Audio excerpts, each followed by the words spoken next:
সালামু আলাইকুম, কেমন আছেন সবাই? আজকে আমি বানাবো পাটিসাপটা পিঠা। আগে নারকেল চিনি গুড় দিয়ে জাল দিয়ে রাখছি, দুধ গরম করে রাখছি, নারকেল জাল দিয়ে রাখছি, বাটিতে দুধ রেখে দিয়েছি। এখন দুধে আটা গুলবো। এটা খেজুরের গুড় দিয়ে বানাবো।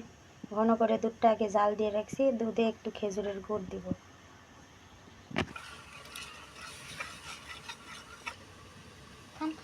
গুড়ে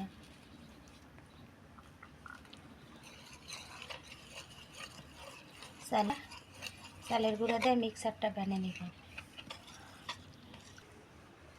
চুলাতে কয়রা বসে দিলাম। দাঁড়া দাঁড়া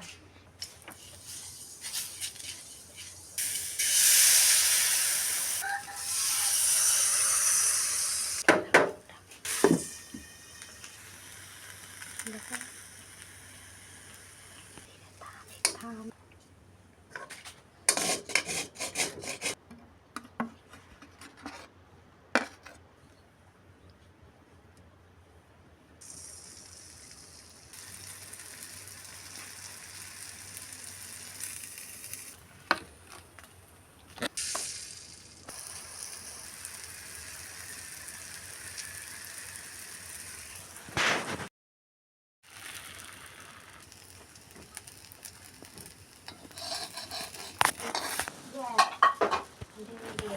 আর ওটা দেখাম পাম্মা।